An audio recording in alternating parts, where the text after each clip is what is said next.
Creative Babble.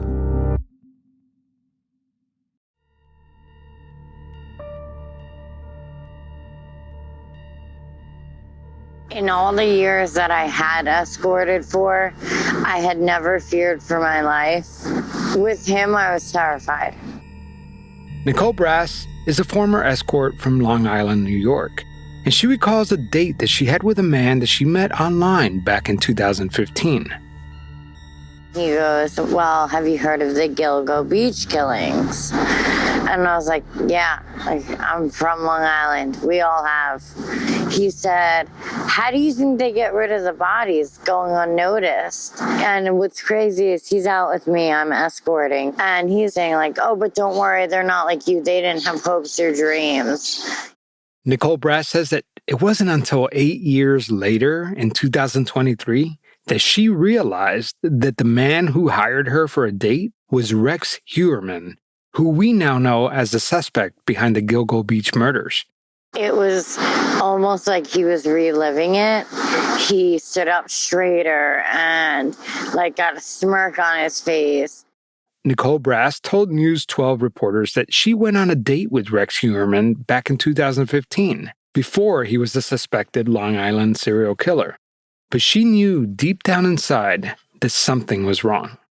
I think if I had left my car in that lot and went with him, I never would have came home. We wouldn't be having this conversation. No. I'd be on the beach hoping that you guys connect me to the crime. And that's terrifying. The first human remains tied to this case were discovered in 1996 when passersby stumbled upon a set of legs wrapped in plastic, located on a thin barrier island on the southern shore of Long Island. Then in 2020, 30 miles inland, another set of human remains were discovered, and then 3 years later, more body parts were found in the same location. Fast forward to 2007, and a woman from Connecticut by the name of Maureen Barnes disappeared. Maureen was a sex worker in New York City. Then 3 other women disappeared right around the same time. The 4 women who disappeared were found along Gilgo Beach, under a thick brush covered in snow. The body count kept rising, and by 2021, there were 10 possible victims linked to Heuermann, including a 12-month-old baby and a teenage male. Then, in 2023, Rex Heuermann, the 59-year-old New York City architect, was arrested in Midtown Manhattan and charged with 3 counts of first-degree murder and 3 counts of second-degree murder in connection with the deaths. Heuermann checks off all the classic behavioral patterns of a serial killer. But there's another side to Rex Heuermann that we're all overlooking.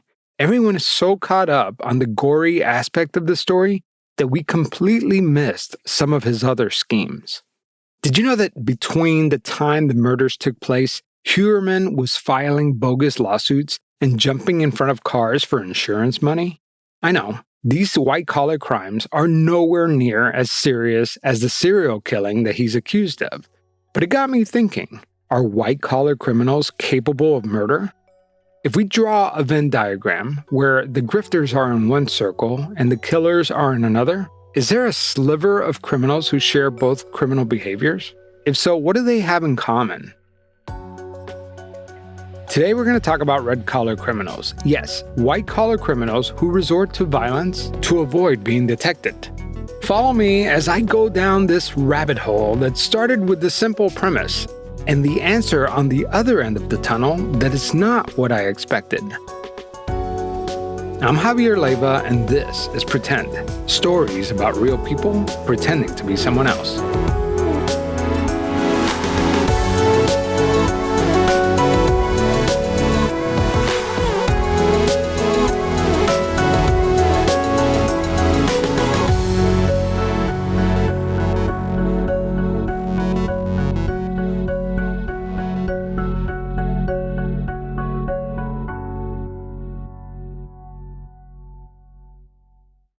Are you one of those people that watch a movie and know who the killer is way before everyone else?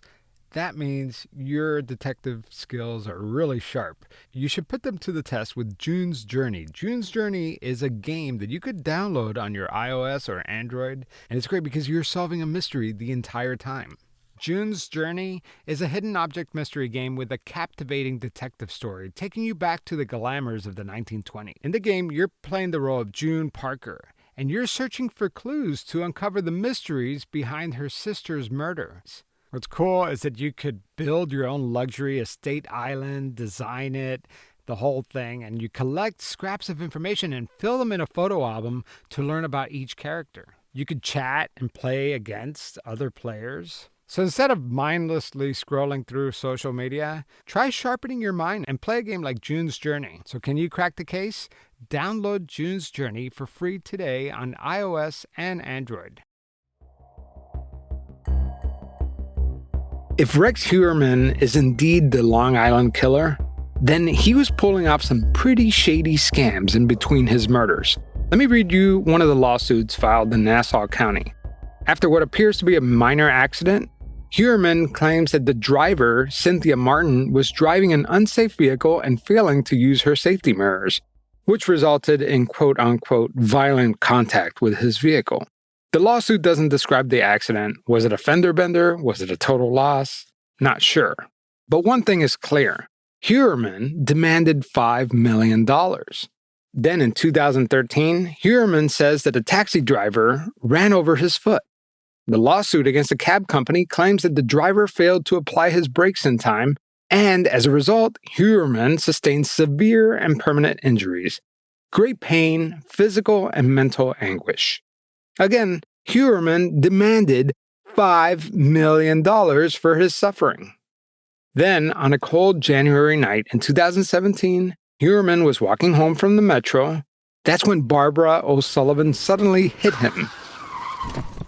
But O'Sullivan argues that that was a staged accident and that Heuermann threw himself in front of her car. This is a clip of an interview with O'Sullivan's boyfriend who spoke to News 12 in Long Island.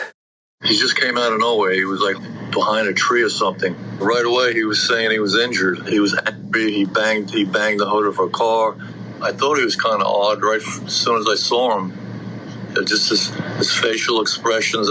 She was always afraid of retaliation from him after that. She was afraid he might do something bad to her house. I said to Barbara, that's the house where that guy lives that you were in the accident with. She was very upset. Again, Heuermann sued, claiming serious and permanent injuries and causing, get this, loss of enjoyment of life.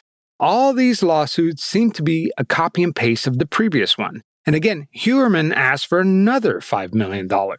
Between the year 2014 and 2022, Rex Heuermann filed 4 lawsuits in New York. 3 of the cases were settled or dismissed in court. The most recent case is still ongoing. Court records also show that Heuermann owed the state of New York's Workers' Comp Board a total of $68,000 for not paying an employee. The workers' compensation claim was eventually resolved and Heuermann was not held responsible. Then there's this issue with his taxes. Heuermann's tax problems date back to 2005. He has decades of documented trouble paying the IRS. Nassau County records show that Heuermann owed more than $425,000 for failing to pay his taxes. It seems Rex Heuermann could be both a white-collar grifter and possibly a violent serial killer. But does that make him a red-collar criminal? Well, the answer depends on who you ask. So I started poking around, trying to see if anyone else has thought about this. And sure enough, I stumbled on a thesis about red-collar crime, written by City University of New York graduate student Courtney McDonald. So I gave Courtney a call. Can white-collar criminals be violent or resort to violence in order to accomplish their white-collar crimes? And that was the central question of your thesis. I want to know, how did you arrive at that idea? So when I was originally coming up with ideas for my thesis, I wanted to look at it from the academic approach. I wanted to know how that would compare to homicide in general. Is it a larger category of homicide as opposed to, let's say, reactional homicides, right? So there's a lot of emotions and it wasn't planned and those types of things. Before we define red-collar crime, let's talk about what most people get wrong about white-collar criminals.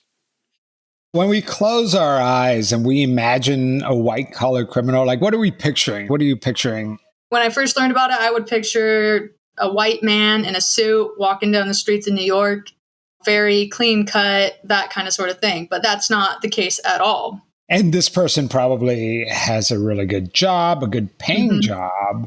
Their characteristics to the outside world are probably spot on. They probably go to church. They probably take serious pride in the activities they do in the neighborhood. They probably cut their grass every week, make sure they're all clean cut and tidy. They're probably really well educated, well spoken. Not who you would lock your doors if you saw them walking by. Yeah, you'd probably invite them into your home. But what we'll learn is that white collar criminals could come in all shapes and sizes and all kinds of flavors, right? You know, when people think of white collar crime, they automatically jump to the assumption that it's some Fortune 500 CEO, some mastermind corporate entity that's, embezzling stuff. So oftentimes it gets pushed under the radar as opposed to street crimes. A misconception is that they think that this is a one-off, right? That this person is acting out of character in points of desperation to commit these types of crimes. But the more we look into longitudinal studies over white collar individuals, like white collar criminals, we see that it's not so out of character, that maybe it just hasn't been recorded, but it doesn't mean that they haven't had violent tendencies or criminal instincts overall. If somebody is successfully committing a white collar crime and gaining any type of benefit from it, the last thing that they're going to want is for that benefit to stop. And so if that means silencing the one thing or the one person that can prevent them from getting their fill, then yeah, sure. That's like asking me, I'm not a violent person, but if somebody comes up to me and starts attacking my dog, I'm going to become violent real quick. Right. It's a tool in their arsenal. Whether they choose to use it or not is really at their discretion. Exactly. And that's what red collar crimes is, that little teeny tiny bit of justification of violence, meaning it's okay for whatever ends that they get. Let's define the term red collar criminal, coined by attorney and certified fraud examiner Frank Perri. According to Perri, red collar crime represents a subgroup of white collar offenders who resort to violence in order to prevent the detection of their fraud schemes. In the case of Rex Heuermann, his role in the alleged murders had nothing to do with concealing or getting away with his insurance fraud or vice versa. So therefore, he doesn't quite fit the profile of a red-collar criminal, at least the way it's defined. So I called the guy who inspired Courtney's thesis, Frank Perri. Our conversation right after the break.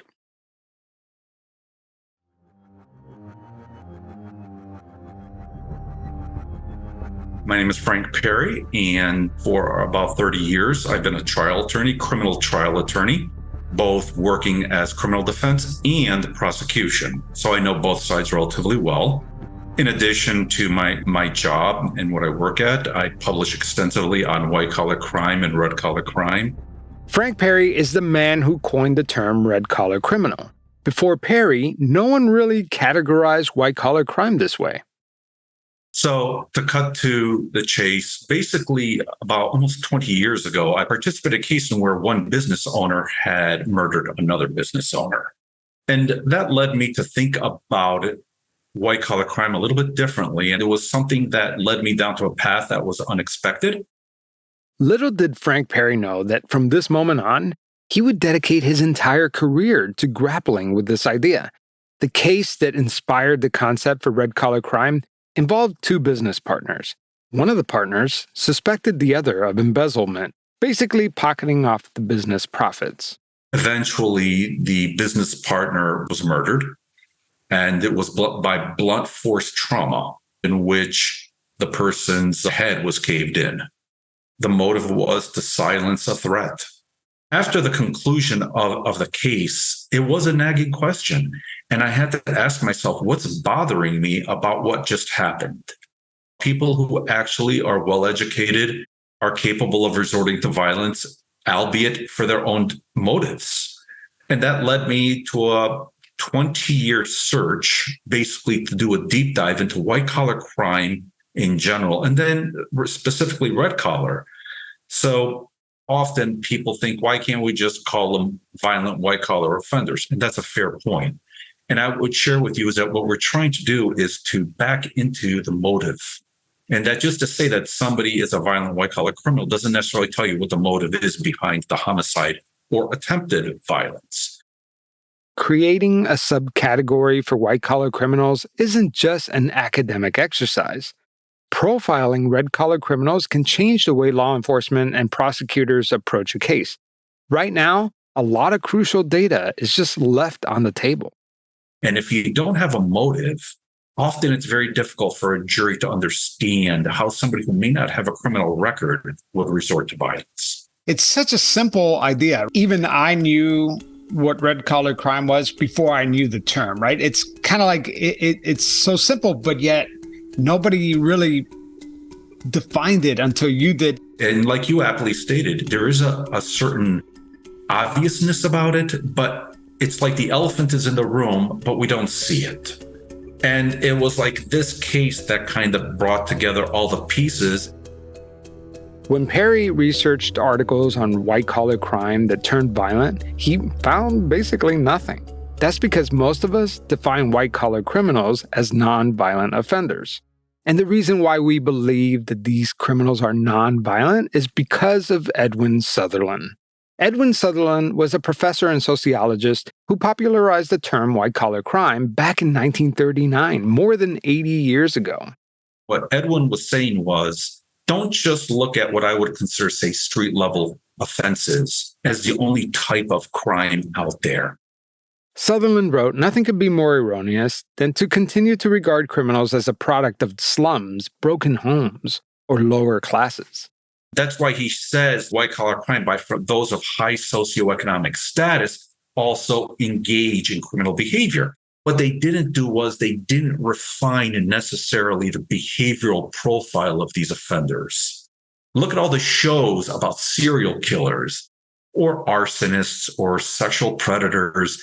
Look at all of the type of detail that we've devoted to try to figure these people out. Have we really done that with fraud offenders? And I would have to say, no, we haven't. So 80 years ago, we had this blanket label for criminals. You murder someone, you're a criminal. You steal someone's identity, you're a criminal, but not the same type of criminal.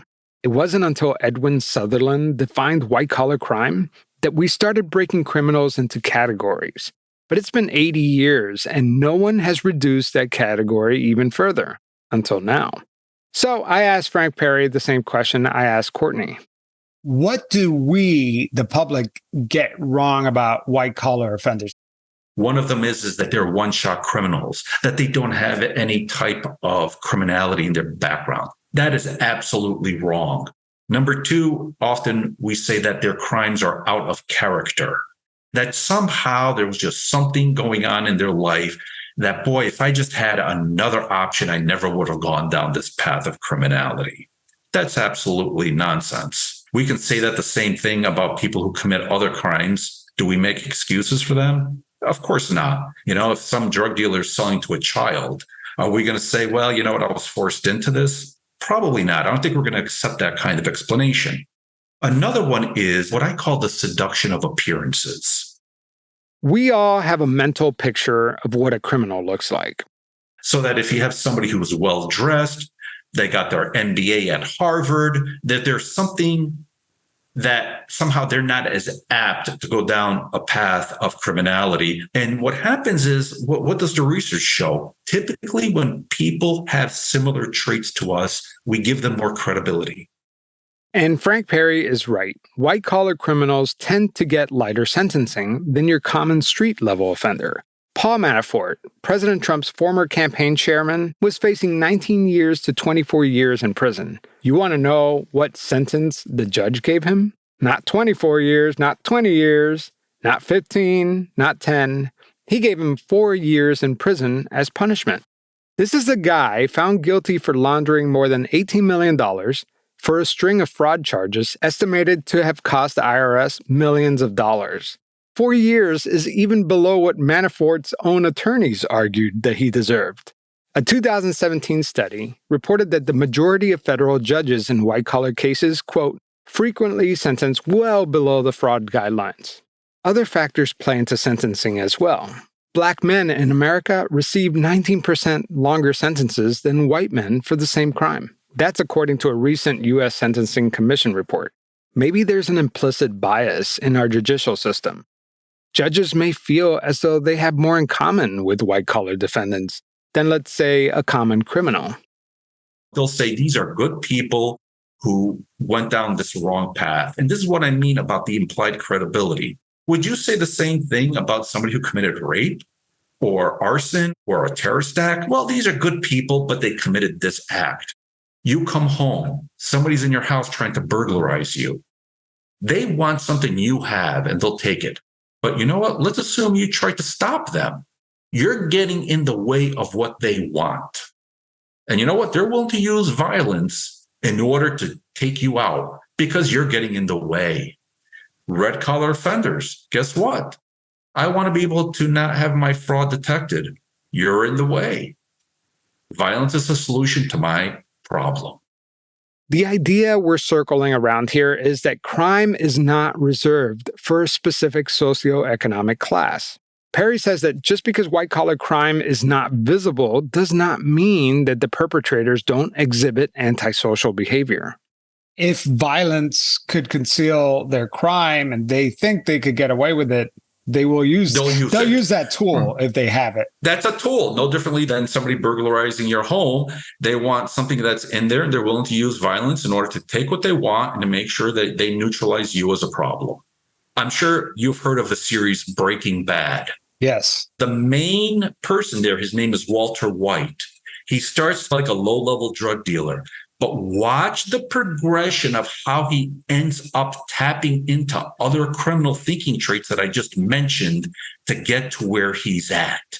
It's a beautiful show of a normal person, in essence, going down that dark path. But those dark thoughts didn't come out of nowhere. They were probably even harboring way earlier on. You can see his motivation in that company that he lost. And that's when you can see the immunity. I'm not going to get caught. Or what happens when he doesn't get his way? He's willing to kill somebody. So you see that progression with this man, and you can actually supplant Walter White with somebody who's a white-collar criminal. Absolutely. And then they turn to a red-collar criminal. Yep. But here's the real question. Do white-collar criminals think of themselves differently? Absolutely, because guess what? They're relying on the same mythologies that everybody else is. They're basically equating criminality with a socioeconomic status. This is the difference in some respects. Because they may have been working, say, in a legitimate business, they commingle legitimate and illegitimate activities at the same time. So they're more apt to say, yeah, I committed fraud, but guess what? I kept the business going. I kept a charity. It's not really a crime. You know what? Right. I just went off the deep end. I'm a good guy. Yeah, I go to church. I donate. Look at this person on the street. What did they ever contribute to society? Are all white-collar offenders capable of committing violence? What I would share with you is I think the question is, you don't even have to commit a crime to be capable of homicide. Many people have nothing in their background. They're not doing anything illegal, and then they commit a homicide.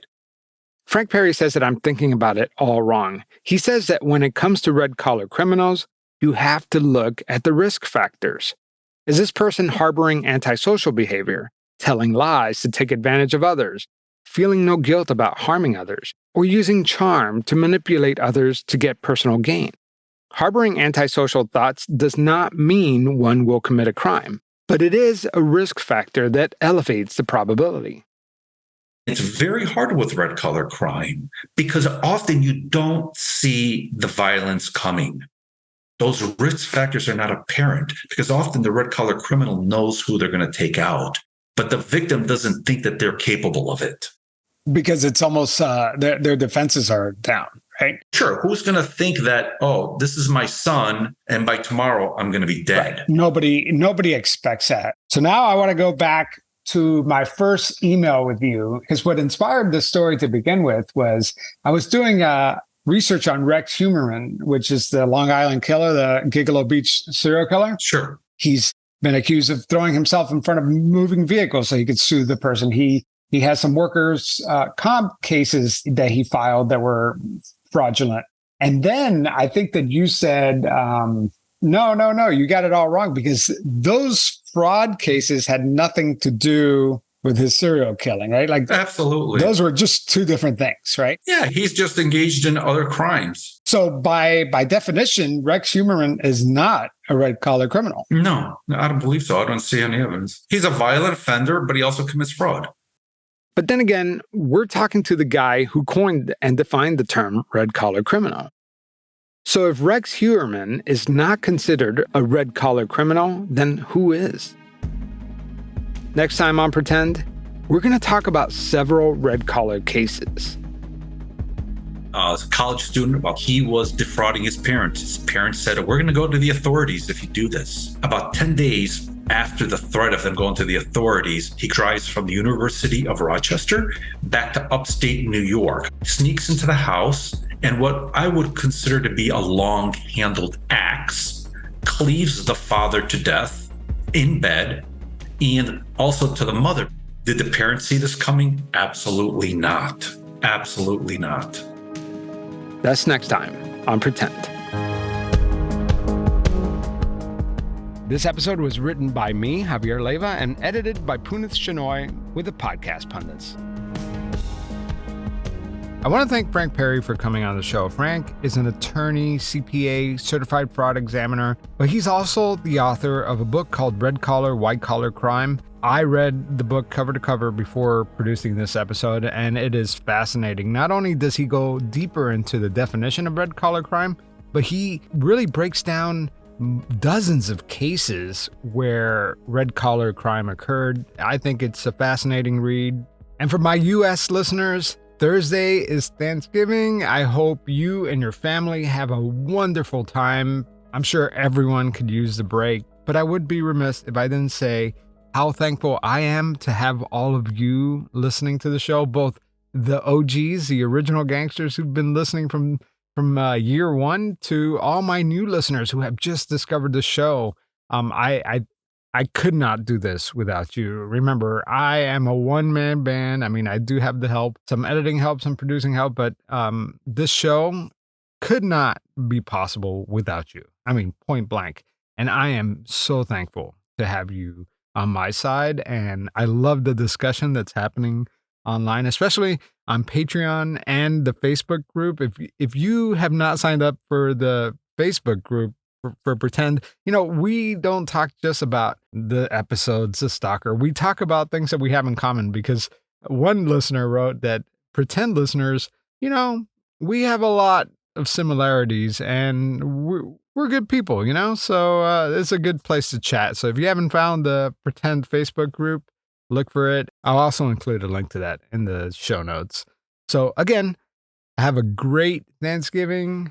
Of course, we'll be back next week with part 2 of The Red Collar Killer. But if you can't wait for next week, it is available right now. Part 2 is available right now on Pretend, plus on Apple Podcasts and on Patreon.